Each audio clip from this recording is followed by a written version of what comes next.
Welcome to Legends of the First Nations. If you're passionate about history, indigenous resilience, and the untold stories of our shared past, hit subscribe, leave your thoughts in the comments, and share this with your community. Now let's step back into the transformative spring of 1846, a time when the southern plains of Texas reverberated with the thunder of hooves and the clash of cultures. Late spring 1846, Corpus Christi, Texas, a bustling frontier town on the edge of the untamed wilderness. Merchants, settlers, and laborers fill the streets, their voices blending into a chorus of ambition and survival. In the shadow of this energy, a solitary figure sits in a modest hotel lobby, his demeanor calm yet purposeful. He holds a handwritten note, scanning it with the detached air of a man accustomed to bad news. But this is no ordinary message. The note speaks of the Comanche, a nation whose unparalleled mastery of the horse made them sovereigns of the southern plains. Their dominion stretched across what the Spanish once called Comancheria, a vast territory that defied borders and made them arbiters of their destiny. For decades, the Comanche balanced a precarious power dynamic with Mexico and the encroaching Anglo settlers. But now, the winds of expansionism, fueled by manifest destiny, threatened their lands and way of life. The note describes recent raids, settlements ravaged, families displaced, and the frontier gripped by fear. Few in history could rival the Comanche's prowess in battle. Their swift, calculated attacks embodied a mobility and ferocity unmatched in the Old West. Yet this balance of power was fragile, a reflection of the broader struggle between indigenous sovereignty and the relentless march of colonization. The man in the hotel lobby folds the note carefully, his expression betraying not anxiety, but resolve. He steps onto the street, his stride deliberate, his reputation preceding him. This is Captain John Coffee Hayes, known to many as Captain Jack Hayes, a name that would become legendary in the annals of Texas history. He is a leader of the Texas Rangers, a paramilitary force forged in the crucible of frontier conflicts. But this time, his challenge is monumental. Facing a contingent of 600 Comanche warriors, their movements an ominous shadow southwest of San Antonio. Under the pressure of the situation, Captain Jack Hayes and his band of 40 Texas Rangers set out to pursue a group of Comanche warriors, estimated to number around 600. Despite being heavily outnumbered, Hayes understood that their advantage lay in flexible tactics, the ability to exploit rugged terrain, and close coordination with native scouts. He carefully chose a route along the Medina River, where the rocky landscape could facilitate ambushes and reduce the risk of direct confrontation with such a large force. As the Rangers press northward, they arrive at Bandera Pass, a site steeped in legend and strategic importance. Bandera Pass, known historically as a critical crossroads for travelers and raiders alike, offers the Rangers their first glimpse of the terrain that will define the confrontation to come. Here, the landscape shifts, guiding them into the heart of the southern plains, where the Comanche have long reigned supreme. With the vital aid of their Native American scouts, whose knowledge of the land and its hidden trails is indispensable, the Rangers trace the faint yet telling signs of the Comanche's passage. Their pursuit takes them northwest, past the iconic Enchanted Rock, a granite monolith imbued with myth and meaning for countless generations of indigenous peoples. Enchanted Rock stands as a silent witness to the unfolding drama, its presence a reminder of the deep ties between the land and its people. Through faint tracks on the ground and reports from native scouts, Hayes and his team deduced that the Comanche's target was a small lake near Paint Rock. This watering hole was a strategic stop for raiders due to its abundant resources and defensible position. Realizing the importance of intercepting their opponents before they could rest and regroup, Hayes pushed his men forward with urgency, navigating the harsh terrain and racing against time. Driven by determination, Hayes pushes his men relentlessly. Past midnight, the Rangers continue their march, pausing only briefly to rest their weary bodies under the blanket of darkness. At first light, they mount their saddles once more, pressing onward across the rugged, limestone-strewn terrain. The journey is grueling, with each step an uphill battle against exhaustion. Yet their resolve is unwavering, for they know the stakes, catching the Comanche before they disappear into the frontier. By early evening, Captain Jack Hayes and his band of Rangers finally arrive at the storied Paint Rock, a site adorned with ancient pictographs etched into its surface by the hands of indigenous peoples long before the current conflict. These vibrant markings stand as silent witnesses to the cycles of history, a reminder of the land's deep-rooted significance to the Comanche and their ancestors. Nearby lies the crucial watering hole, a shimmering pond nestled in this rugged landscape, a haven for travelers and raiding parties alike. For Hayes and his men, this is both a triumph and a moment of high tension. They have beaten the Comanche to the lake, but time is fleeting. Swiftly, the Rangers and their native scouts secure a position in a dense thicket of willow trees at the northern edge of the pond. The underbrush is thick, providing the perfect cover for an ambush, yet it also conceals the dangers of the night ahead. As the sun dips below the horizon, the landscape falls into the quiet embrace of night. Shadows stretch long, and the stillness of the pond becomes a mirror of the mounting anticipation. Hayes, ever the meticulous leader, assigns sentries to keep watch while the rest of his exhausted men are ordered to rest as best they can. For these Rangers, accustomed to the demands of frontier life, even a momentary reprieve is a rare gift. The night passes in near silence, broken only by the distant sounds of nocturnal life. To the weary men, the hours seem to vanish in an instant. Before long, the first faint streaks of sunlight pierce through the eastern sky, casting a dim glow over the thicket. The men awaken, their bodies stiff and fatigued, but their resolve undiminished. The stage is set for what they know will be a confrontation etched into the annals of history. As the first rays of the morning sun pierce through the horizon, the shapes of Comanche warriors emerge in the distance, silhouetted against the muted light. Dozens of figures, expertly herding stolen horses, move with the fluidity and precision of seasoned riders. The scene is shrouded in an early morning fog, the product of the muggy Texas air, casting an almost spectral quality over the pond. To the Comanche, this is another strategic stop on their journey. To the Rangers hidden in the nearby thicket, it is the prelude to a decisive confrontation. Captain Jack Hayes, ever calm and composed despite the gravity of the moment, quietly moves among his men. His instructions come in low, deliberate whispers. Wait for his signal before firing the first volley. Every man knows the stakes. Timing is critical, and Hayes is a leader whose commands are never questioned. Though of average height and build, Hayes possesses an unmistakable aura of authority. His voice, though high-toned, carries a sharp clarity, cutting through the tension that grips the group. Known for his measured demeanor and unmatched tactical mind, Hayes stands in stark contrast to the rough, often unruly crowd of Texas Rangers he commands. Yet, it is precisely this balance of discipline and respect that has earned him the unwavering loyalty of his men. They trust him implicitly, knowing that their survival rests on his strategic precision. The fog thickens slightly as the Comanche draw closer, their movements almost ghost-like in the haze. The Rangers grip their weapons tightly, their breathing steady but laced with anticipation. The calm before the storm stretches, each second feeling longer than the last, as Hayes waits for the perfect moment to spring the trap. On the unforgiving frontier of Texas, where violence and survival intertwine, Captain Jack Hayes stands as a figure both unique and revered. Among the rugged, often unruly men of the Texas Rangers, he commands not just authority but genuine respect and loyalty, a testament to his skill, calm demeanor, and unwavering leadership. Hayes is no stranger to the brutality of the frontier, and his reputation as a tactician and warrior precedes him.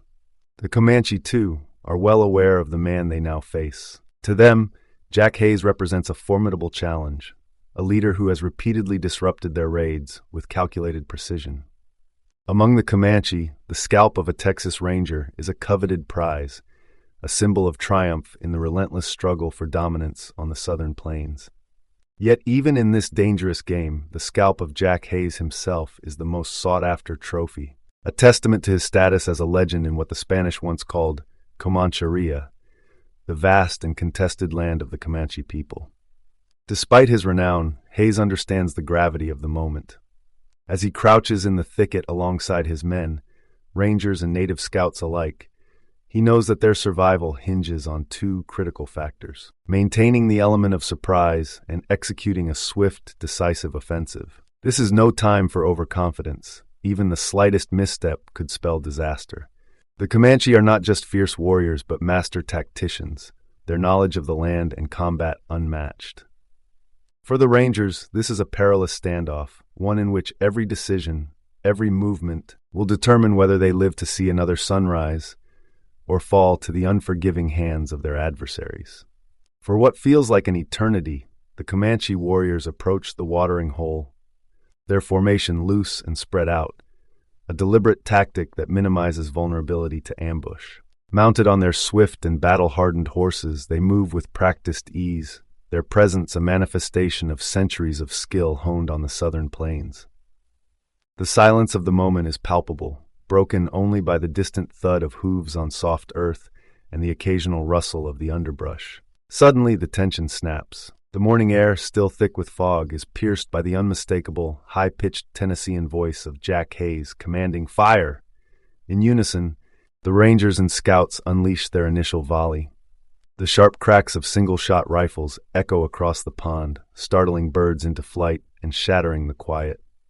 The shots cut through the fog, but not all find their mark, a reminder of the imperfect nature of war.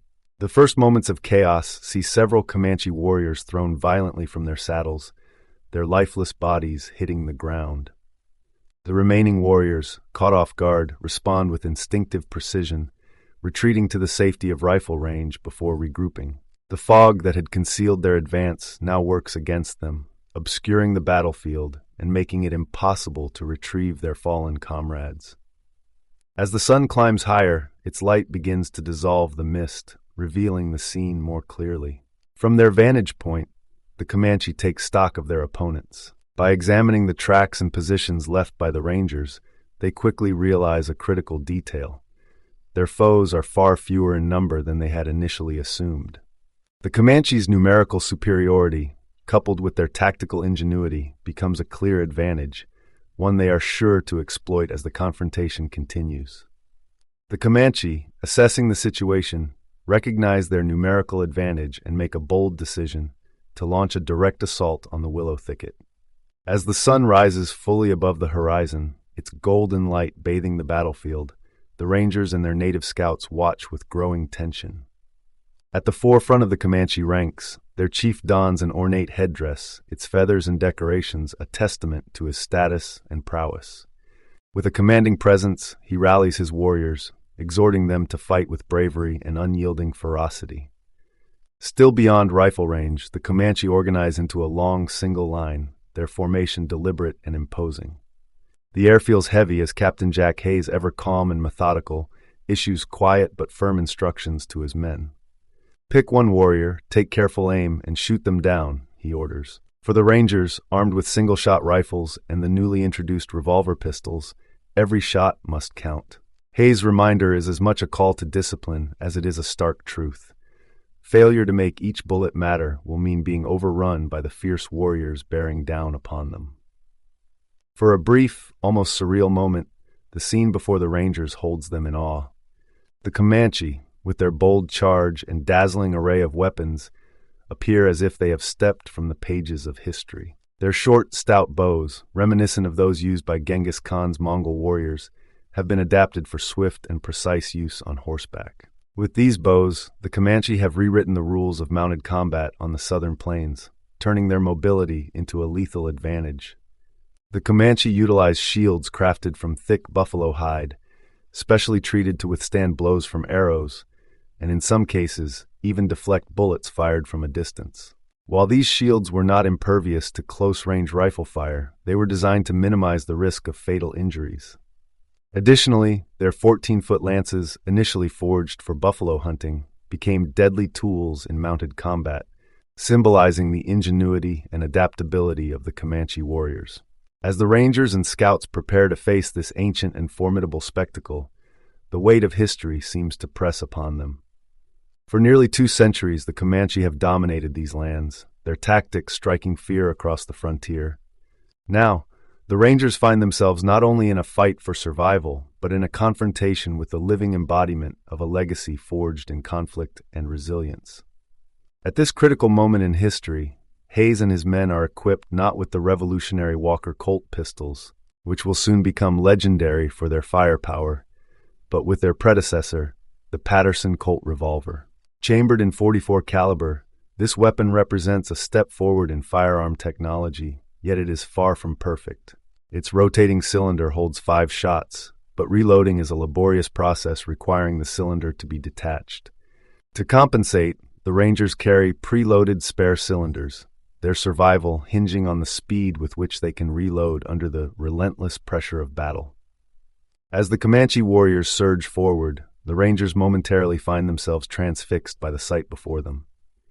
Leading the charge is the Comanche chief, a figure both imposing and awe-inspiring. He rides at the front of the formation, clad in a fringed buckskin shirt adorned with silver ornaments that glint in the sunlight.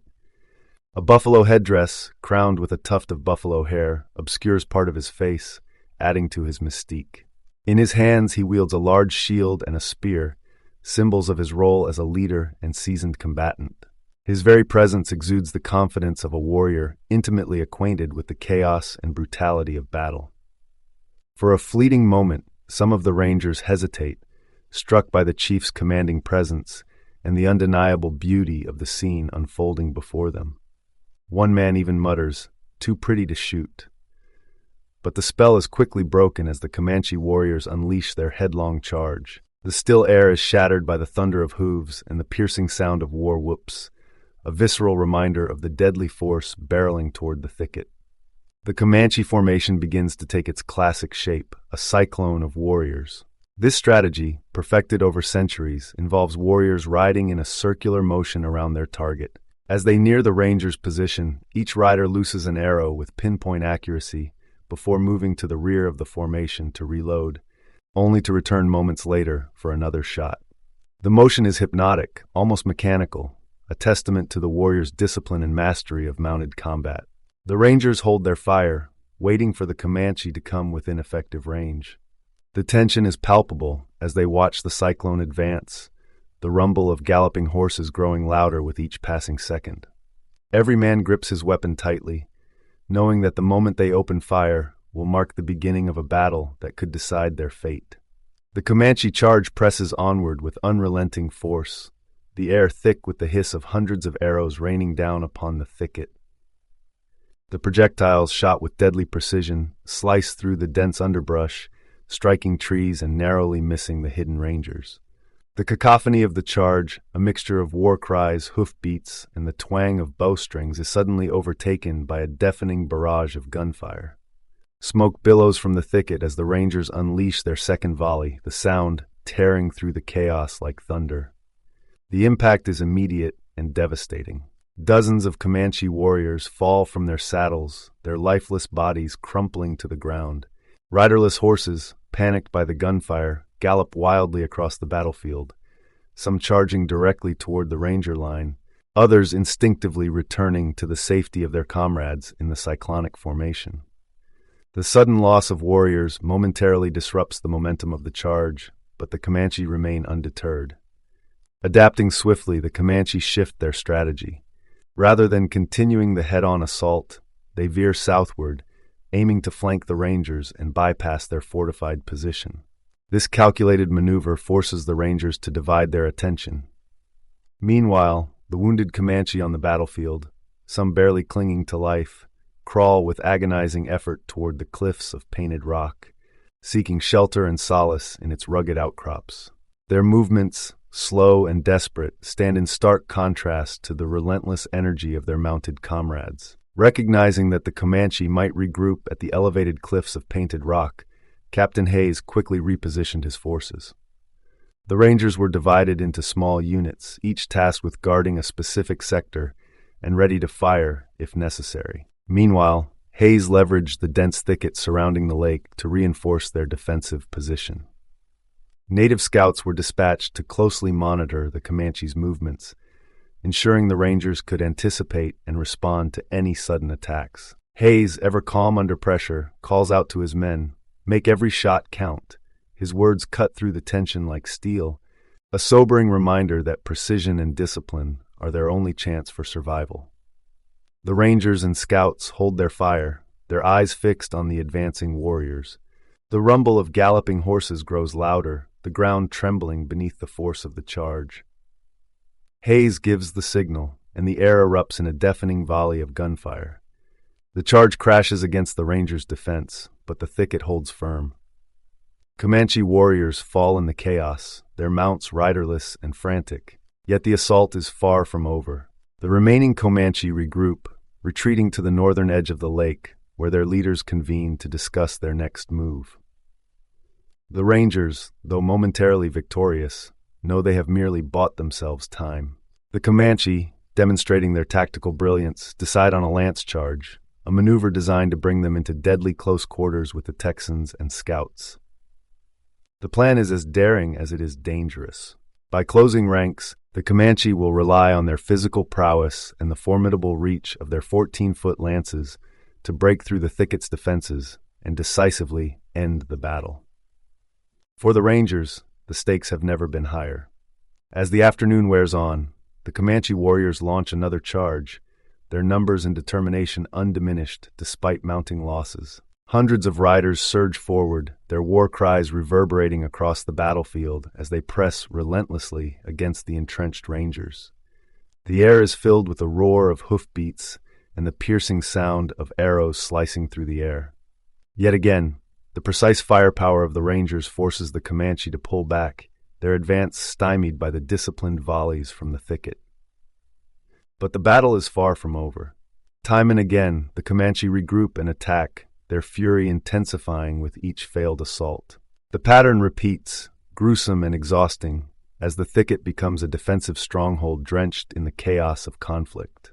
By the time the sun begins to dip below the horizon, the Comanche, bloodied but unbowed, finally withdraw beyond rifle range. They establish camp within plain sight of the Rangers and scouts, their position a taunting reminder that the fight is far from finished.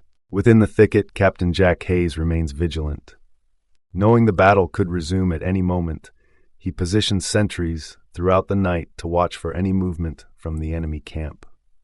The Rangers, though weary, are fortified by their proximity to the lake, which grants them access to drinking water and cuts off the Comanche from doing the same. The lack of water forces the Comanche to travel miles to quench their thirst, further taxing their warriors and horses. As darkness envelops the battlefield, the night brings no peace. The Comanche, unwilling to leave their fallen behind, make repeated attempts to sneak onto the battlefield to recover the bodies of their slain comrades. Under the cover of night, their movements are swift and silent, a testament to their skill and respect for their dead. Yet each attempt is met with deadly resistance as the Rangers' sentries, ever watchful, fire upon them.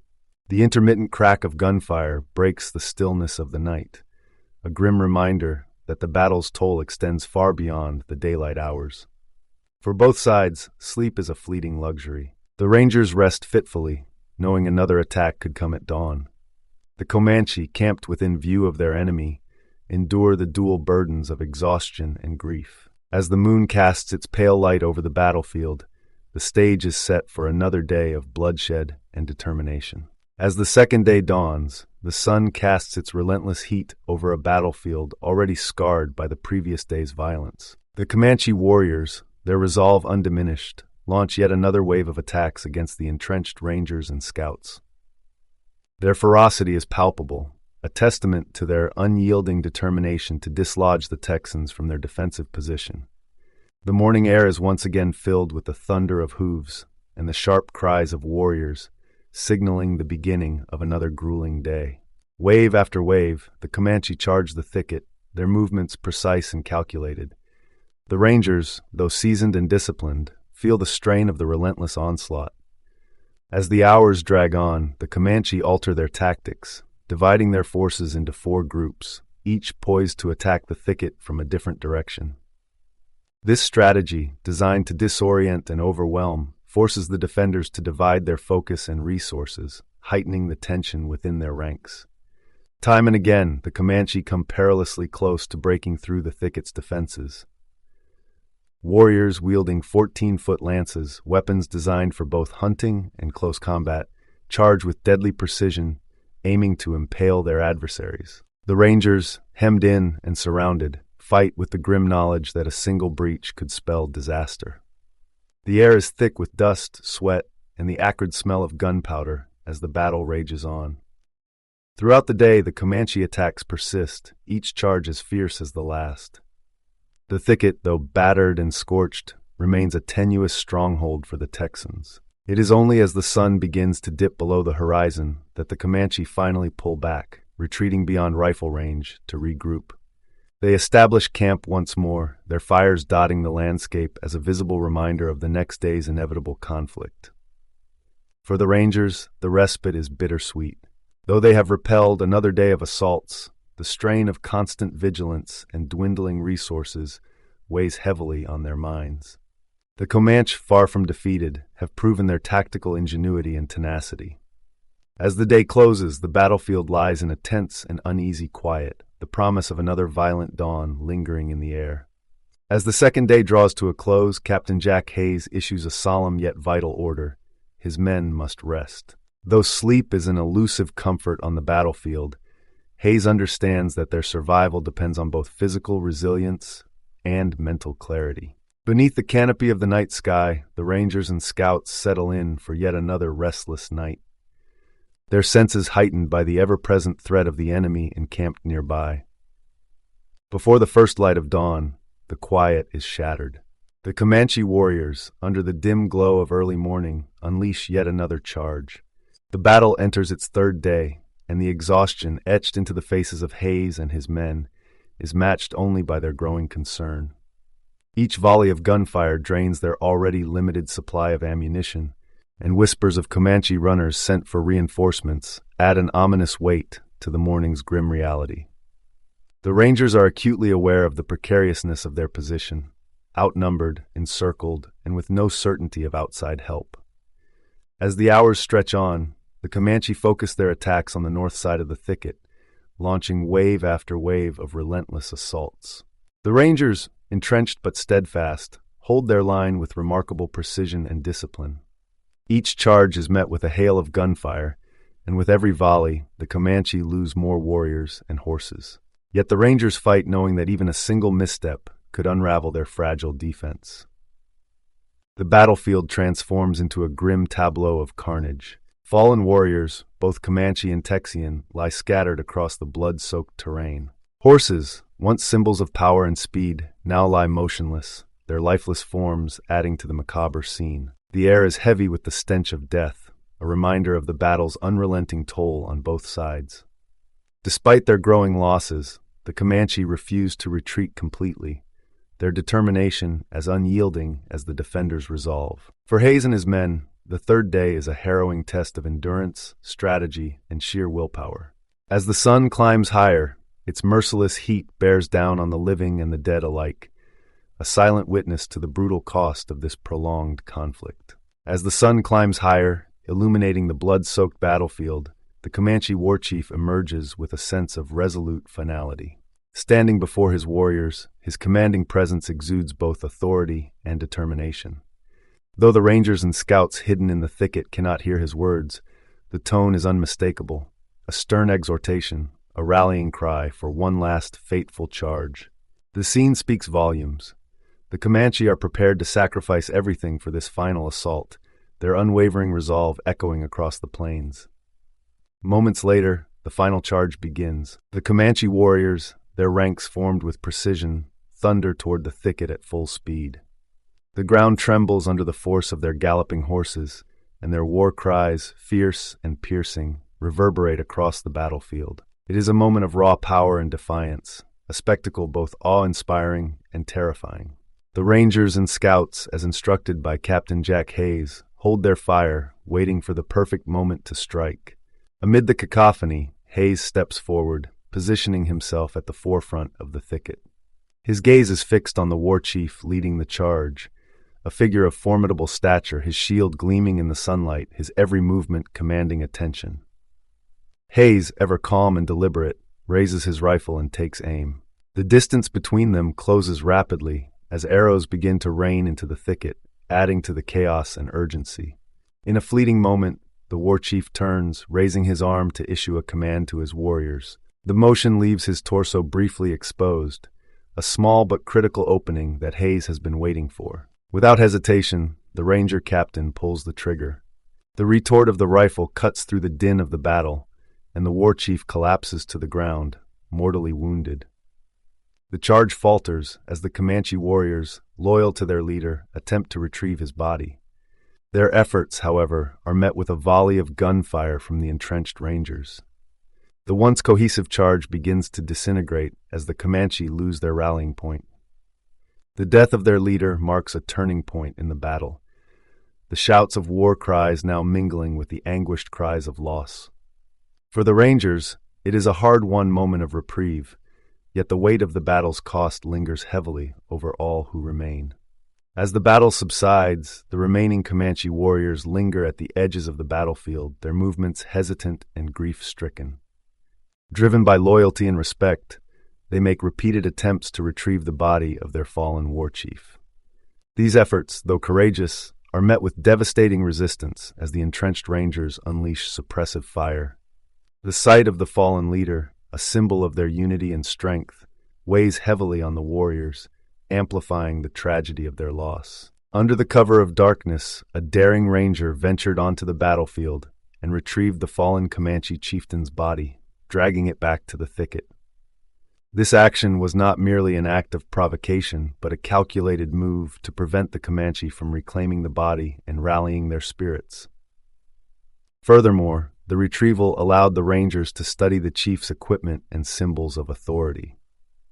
However, the act underscored the grim realities of frontier warfare, where survival often came at the expense of humanity.